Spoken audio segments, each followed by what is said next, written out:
But what I also understand is I've been doing this long enough to realize if he keeps getting away with this stuff, he's either going to end up in prison or in a casket. Don't shake your head because you have no idea. You think you know too much, but I'm going to show you about what you do know. Not at all, right?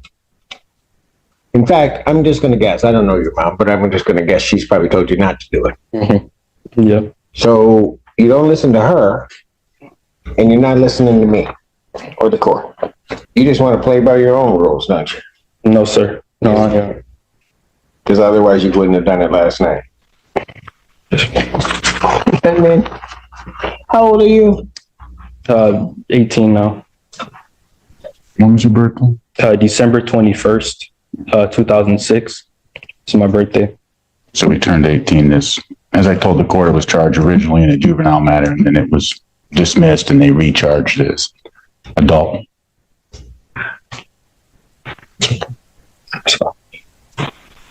You understand, young man, that you are facing a life offense. Yes, sir. Yes, Your Honor. You understand that? Yes, Your Honor. And it's taken a lot for me to realize what position I am in, and I don't think you get it.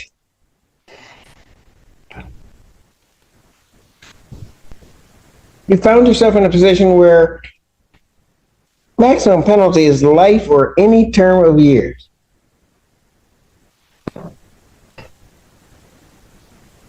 Have you graduated high school? No, sir. No, you haven't even graduated high school and you're facing a life offense, and then somebody just gives you some simple rules to follow, some simple things not to do, and you can't do that. You can't follow your mother's rules, you can't follow the court's rules, you can't follow any rules. So you tell me why, if you're just going to throw away your life, why I shouldn't just lock you up right now? No. You tell me why. Improving, sir. And Improving how? You're smoking last night. Tell me how that's an improvement. I do it. I'm gonna tell you why. I usually need to study or focus study, and it helps me focus while studying. I listen to music, and honestly, no harm for it. And You will never do it. I would never do it again. I can do it whenever. I'm not addicted to it or anything. I just like it because it helped me study. How are the grades? I got good. My grades are improved now. Back since I've been out. I've been having. Did you tell your mother you needed something to help you study? I said I prefer. I actually. Did you tell your mother that? No. No, sir. Because you're just so grown, you took it on your own. Sorry. I was trying to do things on my own, and clearly I messed up, and this just shows that I need my mother to supervise me and to. You're not listening to her. I don't, and I'll be honest with you, I went through the bond form, Mr. McGoes. I don't understand how he has a PR bond. I don't. So the family would not be able to make a high cash bond or a significant money bond. He came to the court with no prior history of any misconduct. He is high school senior, on track to graduate. I explained to the magistrate how the family has all come together to take care of this, help assist this young man through this time. He's on a tether, on house arrest. All he is able to do is go to school and church. And I believe those are the two places that he's gone to. Yeah, those are two places that I've only been. He is not a risk of committing any offenses. He's not a risk of Yes, he is. any. Because he did it already. It's possible, and not to excuse anything here, Judge, but it's possible that I didn't explain the conditions sufficiently to this young man. How's that feel with your sword in your chest? A I don't think I understand the court. I don't mind attorneys falling on the sword for their client, Thank but you. this young man is not listening. He is not. He is just going to decide to do things his way. And I think his problem is he's running to the wrong judge to try to do stuff his own way. Understood, Judge. I would suggest that perhaps if he were to test regularly and prove to Your Honor that he does respect the court, does understand what he needs to do. You know, Mr. McCullough, I don't mean to interrupt you. No worries. It's almost not so much about respecting the court, although I do require that. But you know, I'm sitting up there watching on the Zoom screen, and I see his mom just standing beside her child. And it's the fact that you don't respect her that is really irritating me. And because of that, you're not even doing the things to respect yourself. You're an 18-year-old kid up here facing life sentences for what?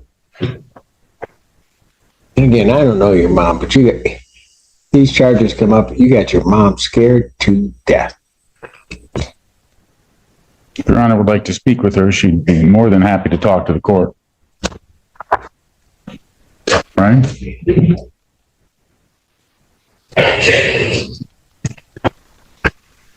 I'll tell you what, I'll hear from mom on my exam.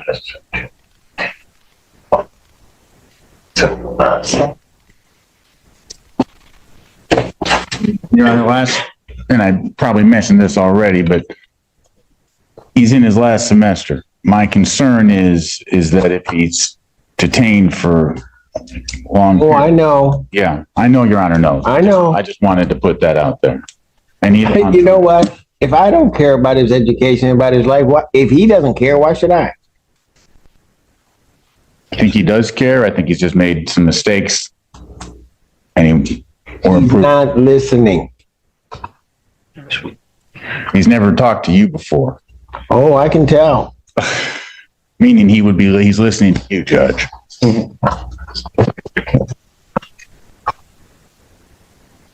Mom, is there anything you want to say? I know this is not. Excuse me one moment. Oh, yes. Please. Let me see where he wants her to speak. Right there, of course. Put him over there with you, Alan, and then mom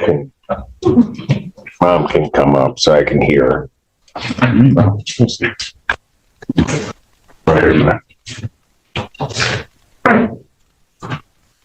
Mom, you can come on out. State your name. Nicole Barrow. All right. What do you want? What do you want to tell me? I know most moms will say that they have like a good kid and they give you this long spiel and then they do something bad and they're like, oh no, you should believe it. When I tell you, like, I'm in shock, utter shock. He was really a good kid and still is. I did not know. I knew he had a vape, but it wasn't marijuana. And I did tell him it was bad for his lungs. Prior to that, he was my only child that I knew for sure was going somewhere. He's never smoked, never been in any trouble. Him and his brother had started a business where they were selling hoodies in school. He would even be the one, helping me around the house. He's got a brother 16 months apart from him. I moved up to Ann Arbor 8 years ago so that he could go to a baccalaureate school because my two oldest children went to Cass Tech. His older brother went to Eastern and somebody laced his weed and sent him on a trip. By the grace of God, he came back. He's got a degree now. He's going to U of M this fall for software engineering. He even got a STEM scholarship. So that was the example that I was showing my younger children. Don't smoke weed. Don't hang out with these kids. Started hanging with some new kids that were older than him in college. And then I think turning 18, he thought he could, Just thought he was grown. and grown. Yeah. And not knowing. I just ask that the court show mercy. And I know this isn't something light or to be taken lightly, the charges that he's facing. We don't consider it lightly. We come from a good background. Our family civil rights activist. I don't know if you ever heard of Willie Barrow. My aunt, Yes. Joe Lewis, my great uncle. I'm doing well at Blue Cross. I'm making a name for myself with the CEO. I'm back in school. Ma'am. So he comes from a good family. I'm sorry. I do not doubt that at all. Yeah. So it's hard. I do not doubt that you as a mom have tried to do everything within your power to give him the tools and everything else so he could succeed. That is not a doubt. And like I said, I don't know you, but when I saw you on the screen, it wouldn't be easy for you, but if you just walked away from your kid that might have done wrong, I don't know that anybody would blame you necessarily. You didn't do that. You were standing cheek to cheek with him. Yeah. So understand any decision that I make, it's no reflection on you. Sure. I understand. But what I also understand is I've been doing this long enough to realize if he keeps getting away with this stuff, he's either going to end up in prison or in a casket. Don't shake your head because you have no idea.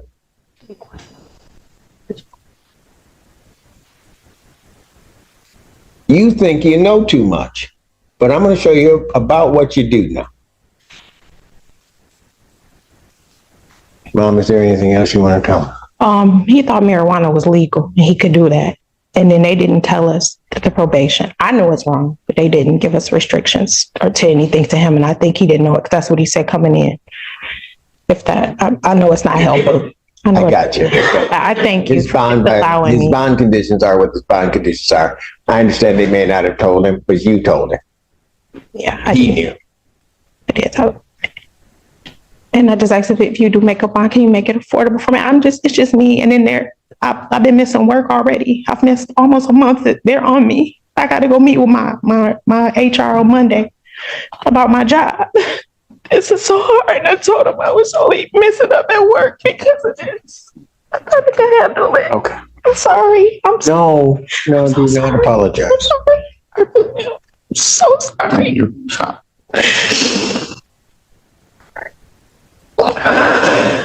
What time's your appointment on Monday? In the morning when I go to work at 8 a.m. I work in Medicare Advantage down at the Blue Cross. It'll be 2 years in May. What time do you get out of work? 4:30. You're right. All right. Okay. And you work, how far is it from your work to here? It takes me about 45 minutes. To get here? Yeah. All right. Okay. Thank you. Thank you.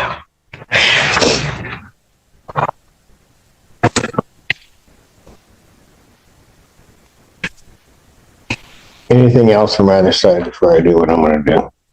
Your Honor, the people's original request was for $25,000. That was before the people were aware of the new violation with the marijuana. This time, people will be requesting refunded for the violation. I know the court indicated I'd gone through the bond request form. I know my colleague did a fantastic job outlining all the facts. I did just want to again emphasize the severe injuries and assault that occurred on one of the victims here with the broken nose, chipped tooth. She was bitten her hand as she was trying to fight the defendant for control of the car keys. I think remand is appropriate at this time.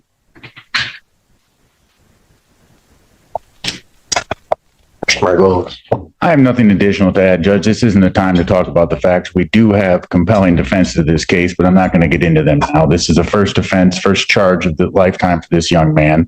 The family does not have money to pay a high bond. I would, if Your Honor was going to change the bond, I would suggest something in the range of $10,000 to $25,000, 10% if possible.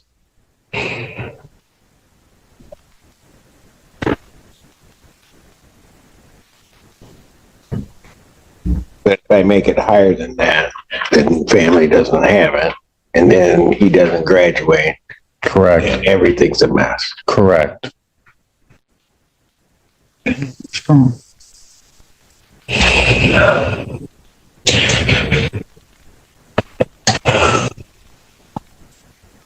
man, anything you want to say?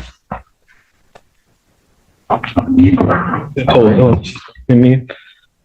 I just want to say that I do learn from my mistakes. I'm getting closer to God. I know I do look at my mistakes, and I know it impacts my family, and I know it impacts my mother, and it really breaks my heart. I've been improving. I've been improving in school, my business. I'm helping opening up a business today, actually, for pregnant women, for a pregnancy pillow. Like I'm trying to like do the right thing, and I won't smoke again. That's no problem for me to not smoke again. I won't, like, other than that, like, I've been following my probation rules. I've been texting my probation officer. I have not committed any other violations. I've been going to school on time, and I really apologize to the court. I'm sorry. I apologize to you. And that's it.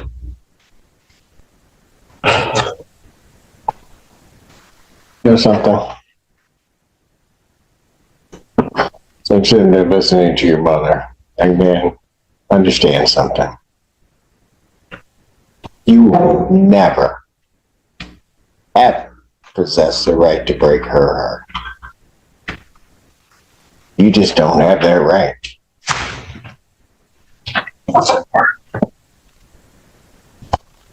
Normally, an easy thing for me to do is to accede to the people's request. If I accede to the people's request, you're not out.